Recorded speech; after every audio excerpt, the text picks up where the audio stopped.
Kanchipuram వకుడా silks. నాణ్యత మా ప్రాధాన్యత.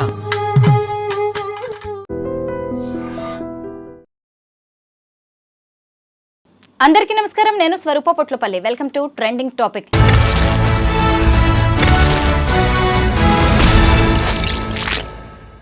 బెట్టింగ్ బాబుల బూజు దులుపుతున్నారు హైదరాబాద్ పోలీసులు. ఇప్పటికే 11 మంది మీద కేసులు నమోదు చేశారు. ముఖ్యంగా ఈ బెట్టింగ్ యాప్స్ ను ప్రమోట్ చేస్తున్న వారికి నోటీసులు ఇచ్చారు. కొంతమందిని అయితే విచారణకు రమ్మని పిలిచారు. అందులో బిగ్ బాస్ ఫేమ్స్ అయిన విష్ణుప్రియ, టేస్టీ తేజ ఉన్నారు. విష్ణుప్రియ పోలీసుల విచారణకు హాజరు కాలేదు. టేస్టీ తేజ మాత్రం పోలీసుల ఎంక్వైరీకి ఆయన వచ్చారు. వారు అడిగిన ప్రశ్నలకు సమాధానం కూడా చెప్పారు. ఇప్పుడు ఈ సీన్ లోకి ఎంటర్ అయ్యారు ఆర్జే శేఖర్ భాష. ప్రస్తుతం Bigg Boss fame RJ Shekhar Bhasha నాతో పాటు ఉన్నారు. ఈ బెట్టింగ్ యాప్స్ ప్రమోటర్స్ గురించి అనేక విషయాలు ఆయన్ని అడిగి తెలుసుకుందాం. నమస్తే శేఖర్ భాష గారు.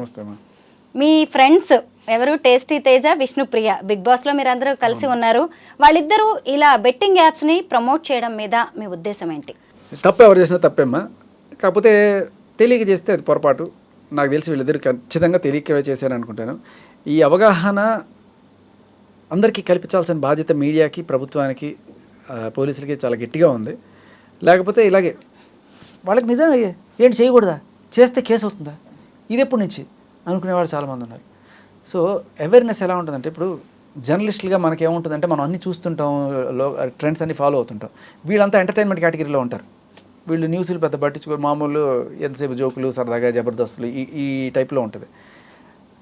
ఒక లాయర్లకో, ఒక పోలీసులకో, ఒక జర్నలిస్టులకో, ఒక యాక్టివిస్టులకో ఉన్నంత అవగాహన సగటు ప్రజలకి ఉంటుంది అని అనుకోవడం కూడా కొంత కరెక్ట్ కాదు.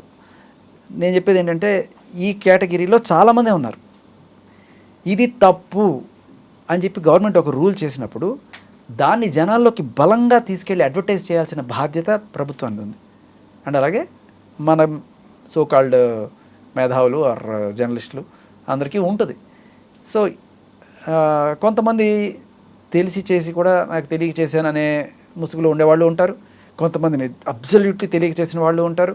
కొంతమంది తెలిసి చేసి అది తప్పని తెలిసి మళ్ళీ దాన్ని లీగల్గా ఎలా చేయాలని ఎత్తుకునే వాళ్ళు కూడా ఉంటారు. ఇందులో లీగల్గా ఇవి చేసుకోవచ్చు, ఇల్లీగల్గా ఇవి, కాబట్టి మీరు ఇవి చేసుకొని ఎవడైనా చచ్చిపోయినా పర్లేదు అంటాం. కొన్ని చూస్తే మనకి పెద్ద అంటే మన క్రికెట్ టీమ్నే స్పాన్సర్ చేసిన వాళ్ళు ఉన్నారు బెట్టింగ్ దీంట్లో. ఎందుకంటే లీగల్ అంటారు. పెద్ద వాళ్ళు లైక్ అమితాబ్ బచ్చన్, ధోని, సోను సూద్ ఇలాంటి వాళ్ళు కూడా ప్రమోట్ చేశారు. సో వీళ్ళకి ఏం చెప్తారు? ఇది లీగల్ సార్, తప్పలేదు సార్, చేయొచ్చు సార్ అని చెప్పి వాళ్ళని ఏదో రకంగా కన్విన్స్ చేస్తారు వాళ్ళు. సో వీళ్ళకంటే ఒక లీగల్ లాయరు వీళ్ళంతా ఉంటారు, వాళ్ళకి ఒక టీం ఉంటుంది. బట్ వీళ్ళు టేస్టీ తేజ కానీ లేకపోతే వీళ్ళకి అసలు బేసికలీ ఫస్ట్ టైం ఇటువంటి ఒక స్పీడ్ బ్రేకర్ తగలడం ఖచ్చితంగా మంచి పరిణామమే ఇది కూడా.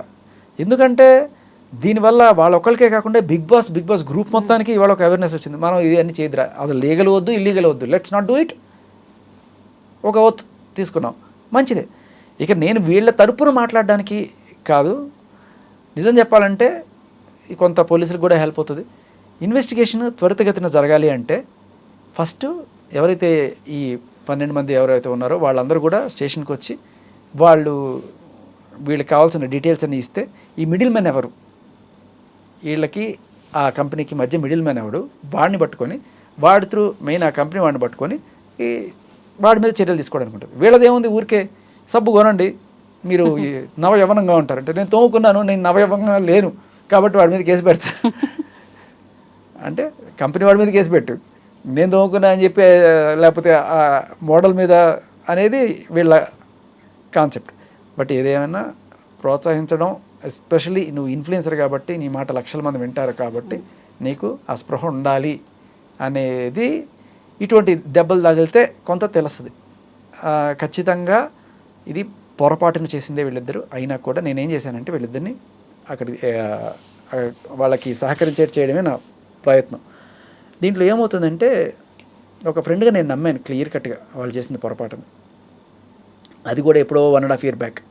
ఇప్పుడు వాళ్ళు ఇచ్చే డీటెయిల్స్ వల్ల ఆనెస్ట్గా పలానా డేట్న, పలానా టైంలో, పలానా యాప్ని పలానా వాళ్ళు ప్రమోట్ చేయమన్నారు, దానికోసం ఇగో ఈ బ్యాంక్ అకౌంట్లో ఇంత పడింది, వాళ్ళు ఇలా ఇచ్చారు అన్నీ ఇస్తే ఇచ్చినవాడు బ్యాంక్ అకౌంట్ ఏంటి, వాడెవడు, ఇవన్నీ తెలుసుకొని వాళ్ళని క్రాక్ డౌన్ చేయడానికి పోలీసుల పని ఈజీ అవుతుంది. వీళ్ళకి జనరల్గా పెట్టిన సెక్షన్ 318 అనేది ఏంటంటే 5 ఏళ్ల లోపు శిక్ష పడేది, ఎయిదర్ ఫైన్ ఆర్ శిక్ష. బట్ జనరల్లీ ఫస్ట్ టైమర్స్కి ఫైన్ ఒక వార్నింగ్తోనే వెళ్ళిపోతుంది దానికి సంబంధించి. సో అది కూడా ఏ యాప్స్, మరి ఇప్పుడు ఇండియా టీంని స్పాన్సర్ చేసిన ఆ టీంని దాన్ని ప్రమోట్ చేస్తే తప్పలేదు, లేకపోతే ఇంకోటి ఎవడో ఉన్నాడు వీడిని చేస్తే తప్పు, వాడిని చేస్తే రైటు, ఇలా ఎత్తుక్కోవాల్సిన పరిస్థితి. ఇవన్నీ చూసుకొని లీగాలిటీస్ చేయాలంటే దీంట్లో పండిపోయిన వాళ్ళు ఉండాలి. Like for example Harsha Sai ఆర్ఎల్స్ ఇట్లాంటి వాళ్ళు ఎవరైతే ఉన్నారో వాళ్ళు క్లియర్ కట్గా తెలుసు, ఓకే ఇది లీగల్, ఇది చేయొచ్చు, ఇది చేయకూడదు, అటువంటివి చూసుకొని చేస్తారు వాళ్ళకి. ఎందుకంటే ఆల్రెడీ డక్క ముక్కులు తిని దీంట్లో ఉన్నారు. బట్ ఇంకొంత ఆదర్శం ఏంటంటే, సరే వాళ్ళు ఆల్రెడీ ఈ ఫీల్డ్లో ఉన్నారు కాబట్టి ఇంకా బయటికి రాలేక చేస్తున్నారా వాట్ ఎవర్. నేను అనేది ఏంటంటే లెట్స్ నాట్ డూ ఎనీథింగ్. అంటే లీగల్ వద్దు, ఇల్లీగల్ వద్దు, ఆపేసేయండి. ఇప్పుడు పోలీసులు కొరడా జులిపిస్తున్నారు, మీరు అన్నట్టుగా వీళ్ళ ఏమన్నారు దులుపుతున్నారు, దుమ్ము దులుపుతున్నారు వీళ్ళకి, మంచిదే. కానీ ఎంతవరకు దొరకగలరు? వాళ్ళకి ఒక పరిధి ఉంటుంది. ఏం చేస్తారు, మేము లీగల్ చేస్తున్నాం సార్ అంటే ఏం చేయడానికి లేదు. ఆ లీగల్ చేసిన వాడు ఎవడో దాన్ని పట్టుకొని డబ్బులు పెట్టి చచ్చిపోయిన వాడు ఎవడో అన్నాడు అనుకుని, వాడిది ప్రాణమే కదా, లీగల్ కాకపోతే ప్రాణం పర్లేదా? సో నేను అనేది ఏంటంటే పోలీసులు కొంతవరకు చేయగలరు, ఎంతవరకు ఈ ఇల్లీగల్ బెట్టింగ్ అన్ఆర్గనైజ్డ్ క్రైమ్ని ఆపడానికి వీళ్ళు చేయగలరు. బట్ లీగల్గా లైసెన్సులు తీసుకొని మరీ చేస్తున్న వాళ్ళకి మనం పోలీసుల దగ్గర సొల్యూషన్ ఎతకలేం. ఇది పొలిటీషియన్స్ చేయాల్సింది, పార్లమెంట్లోనో లేకపోతే అసెంబ్లీలోనో తీర్మానాలు చేసుకొని let's not do this betting apps anymore అని చెప్పి చేయాల్సిన పని. సో పోలీసుల పని వాళ్ళు చేస్తున్నారు, వాళ్ళు నిజంగా మనం అప్రిషియేట్ చేయాలి. Especially Panjagutta police. సో వాళ్ళు ఎంత ఈగర్గా ఉన్నారు ఈ కేసుని క్రాక్ చేయడానికి అనేది నేను దగ్గర నుండి చూశాను. సో తొందరగా అందరినీ తీసుకురావడం, వాళ్ళ డీటెయిల్స్ కలెక్ట్ చేసి వాళ్ళని క్రాక్ చేయాలని ఇది చూస్తున్నాం. టేస్టీ తేజ అలాగే విష్ణుప్రియ వీళ్ళిద్దరూ బిగ్ బాస్లో ఎంత మంచి పేరు తెచ్చుకున్నారో మనం చూసాం. వాళ్ళకి మిలియన్స్లో ఫాలోవర్స్ ఉన్నారు. వాళ్ళు ఏది చెప్పినా జనం వింటారు, అది మంచైనా కావచ్చు చెడైనా కావచ్చు. అంటే వీళ్ళు కూడా సామాజిక బాధ్యతతో ఖచ్చితంగా వ్యవహరించాల్సిందే. తెలియక చేశారు అని ఎంత ఫ్రెండ్స్ అయినా మీరు కూడా సింపుల్గా కొట్టేయడానికి లేదు. అయితే వీళ్ళిద్దరిని పంజగుట్ట పోలీసులు విచారణకి పిలిస్తే మధ్యలో మీరెందుకు ఎంటర్ అయ్యారు? ఫ్రెండ్స్ కాబట్టా? లేదమ్మా, యాక్చువల్గా మీరు నిజం తెలుసుకోవాలనుకుంటే అసలు వీళ్ళకి మొన్న రాత్రి అంటే 17th evening around 7 o'clock news వచ్చింది. న్యూస్ వచ్చిన వెంటనే అందరు కూడా, నేను అప్పుడు ఏదో ఒక ఇంటర్వ్యూలో ఉంటే ఆ ఇంటర్వ్యూ అందరు ఫోటోలు పెట్టేసి, సార్ దీని మీద మీ ఒపీనియన్ చెప్పండి సార్. అరే తాడు బంగారం తెలియదు, నేను ఏం చేయాలి, అసలు అది నిజమో కాదో ఫేకో తెలుసుకోవాలి కదా అని చెప్పి నేను ఇమీడియట్గా వీళ్ళకి ఫోన్ చేశాను, టేస్టీ తేజకి అండ్ విష్ణుకి. చేస్తే అది ఏంటన్నా నాకు అందరూ ఫోన్ చేస్తున్నారు, నేను నా మీద కేసు పెట్టడం ఏంటన్నా, ఏమైందన్నా అని వాళ్ళు. అలాగే విష్ణు అయితే నేను అసలు నా మీద పిచ్చి పిచ్చి ప్రచారాలు చేస్తున్నా, వీళ్ళందరి మీద నేను కేసు పెడతానంటది రివర్స్లో. అంటే షీ సో ఇన్నోసెంట్, తన మీద ఎవరు తప్పుడు ప్రచారం చేస్తున్నారు అని అనుకుంటుంది తప్ప, ఇది నిజంగా ఆవిడ మీద ఒక కేసు అయింది, నా మీద ఎందుకు కేసు అవుతుంది, నేనేమైనా చేశానా అనుకునే దీంట్లోనే ఉంది. ఎందుకంటే ఇది తప్పు అనే విషయం కూడా తెలియదు, అక్కడే చెప్తున్నాను మీకు అంతా. సో అలా నేను అడిగి తెలుసుకున్న తర్వాత మాకేం తెలియదు అన్నారు. సరే నేను నా సోర్సెస్ ద్వారా తెలుసుకున్న తర్వాత నాకు అరౌండ్ 9-10 ఆ టైంలో కంప్లైంట్ కాపీ, ఎఫ్ఐఆర్ కాపీ అన్నీ వచ్చిన తర్వాత ఓకే ఇది నిజమే అని చెప్పి నేను ధృవీకరించుకున్నాక అప్పుడు వాళ్ళకి ఫోన్ చేశారు. రాత్రి అరౌండ్ 10-10:30 మధ్య కాన్వర్సేషన్ నడిచింది. నిజమేరా నువ్వు అంటే, అన్నా ఇప్పుడు ఏమవుతుందన్నా, అరెస్ట్ చేస్తారా, ఏం చేస్తారని పాపం ఉడికిపోతున్నాడు టేస్టీ తేజ. అండ్ సో వాళ్ళ ఫ్యామిలీ వాళ్ళు కూడా, అంటే అదే మామూలు వాళ్ళ మీద కేసు అయిందనుకోండి, అది అంత టెన్షన్ కూడా పడకపోవచ్చు, కొంత టెన్షన్ పడతారు. మామూలు సెలబ్రిటీల మీద అయిందనుకోండి, దానికి థంబ్నెయిల్స్ సిలువలు పలువులుగా రాయడం వల్ల వాళ్ళు ఇంకా బెదిరుకుంటారు. అండ్ వాళ్ళ ఫ్యామిలీ కూడా కొంచెం, అంటే నేను కొంచెం ధైర్యం చెప్పా, మీరు టెన్షన్ పడకండి, మనం ఏది ఉన్నా డైరెక్ట్గా వెళ్ళి పోలీస్ స్టేషన్కి వెళ్ళి మాట్లాడి చేసుకుందాం. నాకు తెలిసి ఈ సెక్షన్ ప్రకారం 318 అంటే 5 years లోపు కాబట్టి స్టేషన్ బెయిల్ తీసుకోవచ్చు. మీరు అంటిల్ అన్లెస్ అసలు వాళ్ళకి సహకరించకుండా భీష్మించుకొని కూర్చొని మేము ఎంక్వైరీకి రాము అట్లా అంటే అప్పుడు కోర్సు స్టెప్స్ ఉంటాయి, మిమ్మల్ని అరెస్ట్ చేసే అవకాశం ఉంటుంది. కాబట్టి లెట్స్ నాట్ డూ ఇట్, వీలైనంత తొందరగా తెచ్చేసుకోవడం బెటర్ అని నేను చెప్పాను. సో టేస్టీ తేజాన్ని కన్విన్స్ చేయడానికి నాకు కొంచెం టైం పట్టింది. సరే మొత్తానికి మనోడు కన్విన్స్ అయ్యాడు, ఎక్కడ ఆల్రెడీ వేరే ఊళ్ళో ఉన్నాడు పాపం, ఆయన కూడా వచ్చేసాడు, పొద్దున వచ్చేసాడు. వచ్చి తర్వాత ఇంకా రావాలా వద్దా, పొద్దున్న వచ్చి కూర్చున్నాడు కానీ ధైర్యం సరిపోట్లా. అంటే నేను చెప్పాను, అంటే రకరకాల తమ్నైల్స్ పెడుతున్నాడు, తెల్లారిందా తేజ ఇలా ఫోన్ చేస్తే ఏదంటే అవన్నీ కూడా వేసేయడం ఇలాంటివన్నీ చేస్తుంటే సరే. పాపం ఇంకొక దారుణమైన విషయం ఏంటంటే కొన్ని సినిమాల్లో చూపిస్తుంటారు, వాడు హీరో రౌడీజం చేసేసి నానా హంగామా చేసేసి ఉన్న నాళ్ళు బాగుంటాడు, వాడు సడన్గా వాడికి ఏదో జ్ఞానోదయం మంచివాడిగా మారిపోయినప్పుడు వాడందరినీ పట్టుకొని వాడిని హింసలు పెడుతుంటారు. అలా వీళ్ళందరూ కూడా కొంతమంది దీంట్లో కొన్ని వీడియోస్ చేశారు 2-3 రోజుల ముందే. సజ్జనార్ గారు చెప్పారు మనం కూడా కోఆపరేట్ చేయాలంటే లెట్స్ డూ ఇట్ అని. వీళ్ళెవరికి కూడా దీంట్లో సంపాదించుకోవాలనే ఇది కూడా లేదు, ఎందుకంటే ఆయన అడగంగానే వీళ్ళందరూ వీడియోలు చేశారు. అది మీకు నిదర్శనం. ఆయన అట్లా మెసేజ్ పెట్టడం, వీళ్ళు వెంటనే వీడియోలు పెట్టడం, ఇంకా మేము చేయమంటే చేయమని చెప్పారు. బట్ అక్కడ ఆ వీడియోలో ఏంటంటే మీరు ఇంతకుముందు ఏమన్నా చేసి ఉంటే అవి కూడా చెప్పి వాటికి క్షమాపణ చెప్పండి అని కూడా ఉంటే పాపం అది కూడా చేశారు. అది చేసిన వెంటనే కేసు పడింది ఆ నెక్స్ట్ రోజే. పైగా ఇది రికార్డెడ్ ఎవిడెన్స్ అయిపోయినట్టుంది చాలా మందికి. అదే అనుకున్నాం కానీ బట్ నేను అడిగా సార్ అంటే దట్స్ నాట్ ద ఎవిడెన్స్, అసలు యాక్చువల్లీ వాళ్ళు ప్రమోట్ చేసినవి ఏవైతే ఉంటాయో అవే ఉంటాయి కదా, ఇది వీళ్ళు మంచిగా చేస్తున్నారు కదా అది. సో ఎవరైతే అనుకుంటున్నారో వీళ్ళందరూ పాపం దీంట్లోనే డబ్బులు సంపాదించుకుంటున్నారు అనుకోని, బట్ మీరు చాలా పప్పులో కాలేస్తున్నారు. బిగ్ బాస్ వాళ్ళకి ఏమీ తక్కువ బోల్డ్ అండ్ ఎండోర్స్మెంట్స్ వస్తాయి. ఇలా వస్తున్న ఎండోర్స్మెంట్స్లో ఇది ఒకనొక ఎండోర్స్మెంట్.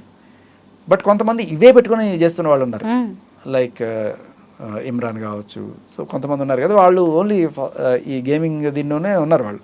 అది లీగలా ఇల్లీగలా సరే వేరే విషయం. బట్ వీళ్ళు అలా కాదు కదా, వీళ్ళు చేస్తున్న 100 బ్రాండ్స్లో ఇది ఒకటి.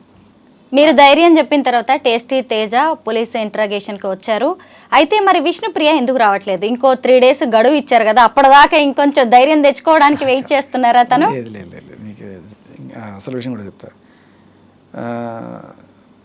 ఒకటి ఈ మీడియా హడావిడి వల్ల కొంచెం బ్యాకప్ అవ్వడము. ఇంకొకటి ఏంటంటే విష్ణుప్రియ రావాలన్నా కూడా అక్కడ ఆయన ఆఫీసర్కి టైం ఉండాలి కదా. ఒక్కొక్కళ్ళకి ఇన్వెస్టిగేషన్ చేయడానికి వాళ్ళ డీటెయిల్స్ ఇవన్నీ తీయడము, వాళ్ళ ఐడీస్ తీసుకోవడము, అక్కడెక్కడ ఉన్నాయి ఎతకడం, ఇవన్నీ కూర్చోబెట్టి చేయడానికి ఒక్కొక్కరికి కనీసం ఒక 2-3 గంటలు పని అది ఇవన్నీ తీసుకోవడానికి. సో ఆయన అప్పటికి పాపం అలసిపోతారు, ఒకళ్ళే ఇన్వెస్టిగేషన్ ఆఫీసర్ కాబట్టి.